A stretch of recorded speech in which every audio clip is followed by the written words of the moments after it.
Morning students and my dear friends and my dear subscribers. This is Santosh Kumar, PGT Zoology, Srikakulam, Andhra Pradesh. Before last day and my previous classes already we learned about the different types of endocrine glands, and today we will also see that two more endocrine glands like testes and ovaries.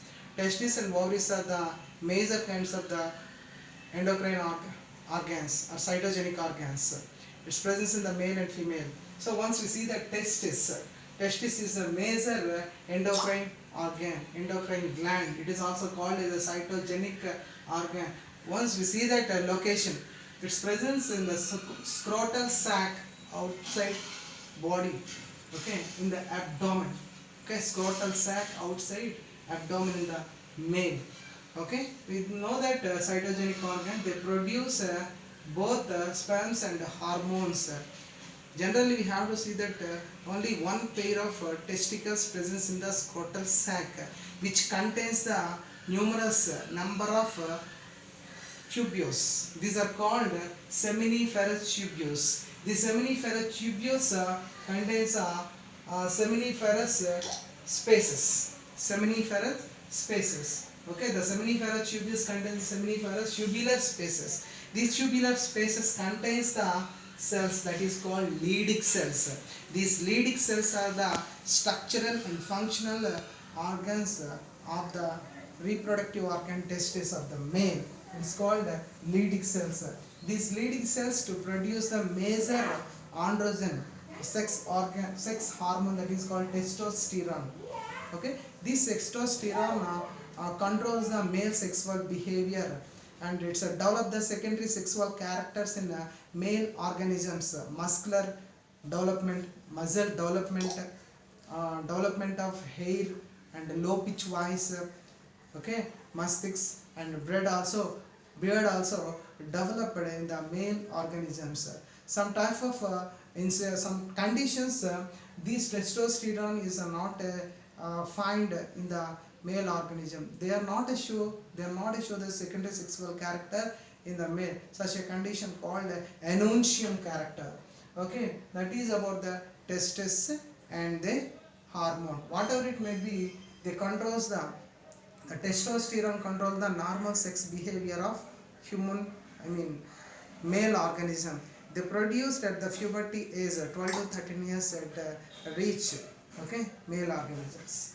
Then coming to the second cytogenic organ, or it acts like an endocrine gland, that is called ovaries. We have to find the one pair of ovaries in the female organisms find in the inside the abdominal cavity. It's below the abdominal cavity. Okay, it is also called as a cytogenic organ. They produce the sex hormones like estrogen and progesterone. Estrogen and progesterone. Okay, generally these estrogen and progesterone is produced at the menstruation cycle. At the every menstruation cycle, one ovum is released from the ovarian follicle. At the same time, estrogen and progesterone is also released. Estrogen is responsible for the development of secondary sexual character in the female organism. Okay, we know that what kind of the secondary sexual characters are found in the female organisms: long hair growth, development of mammary glands, development of hip bones. Okay, so long hair growth. So these are the secondary sexual characters. High pitch voice. These are developed in the female organisms by the result of the estrogen, and what responsible by the progesterone. Generally the progesterone is produced from the corpus luteum. Okay, what is the corpus luteum? You see that corpus luteum. What is the corpus luteum? The rapturing of Graafian follicle or ovarian follicle, that is called corpus luteum. Okay, the rapturing of Graafian follicle or ovarian follicle to produce a yellowish body, that is called corpus luteum. Okay, So this corpus luteum to produce another hormone that is called progesterone. Okay, this corpus luteum produces another hormone that is called progesterone. This progesterone is help in the implantation of embryo.